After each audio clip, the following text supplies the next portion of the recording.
Hello, it's Atulyamitra here once again with the thought of the day. And as always, I'm delighted to be here in your company for the next few moments.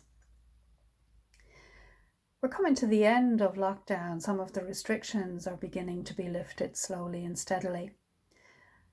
And so as we begin to move into a new phase of our experiences, a friend of mine and myself were reflecting the other day on some of the resolutions that we had made at the start of lockdown. The biggest one, of course, being that we were going to take it as an opportunity to practice more. And as we were reviewing our practice, we began to tease out something about the meaning of the word practice. Because practice can mean lots of different things, of course. So what we were talking about was our Dharma practice.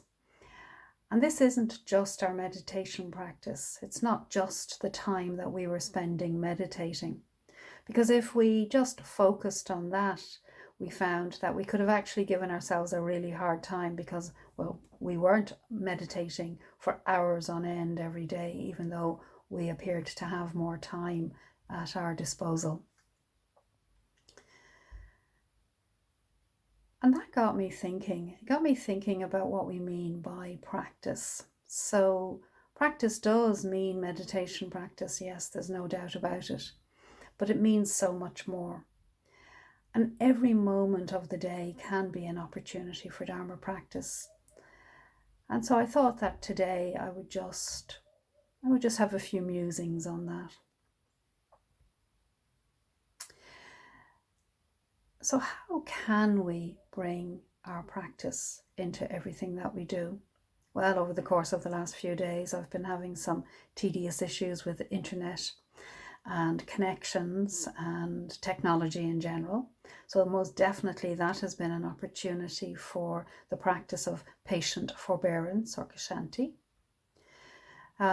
Certainly for those of you who are sharing accommodation, a home with housemates or partners or children, I'm sure there's been lots of opportunities for patient forbearance, kshanti.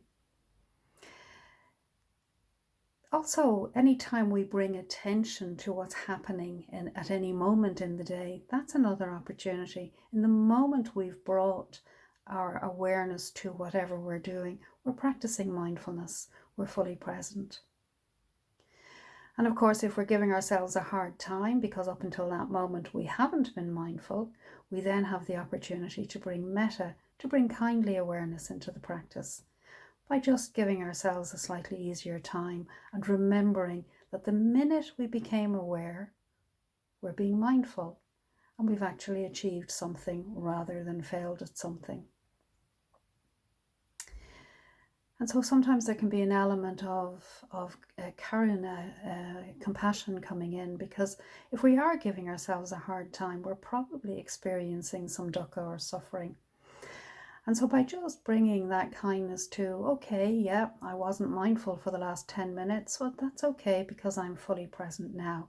What can I do with this breath? How can I be fully here with this breath? And so what we're beginning to do then is that we're not just bringing kindness to our experience, but we're bringing an element of self-compassion as well. Another way that we can practice in our day-to-day is by noticing things with, noticing others who are happy and bringing the sense of joy into our experience. So over the last few days, I've come across a video of a hugging machine that someone has created somewhere else, I think in America. And the delight of the great-grandmother and the children as they hug through this perspex and plastic contraption is just a joy. And certainly that was an opportunity for mudita, that sense of sympathetic joy, joy in the pleasure of others. And of course, any time that we can bring a sense of equanimity, a sense of balance into our experience by not being pushed or pulled by grasping or aversion, we are practicing equanimity. And so over the course of the day, we all have opportunities to practice in many different ways. So my thought is, Where can you practice the Dharma today? Thank you.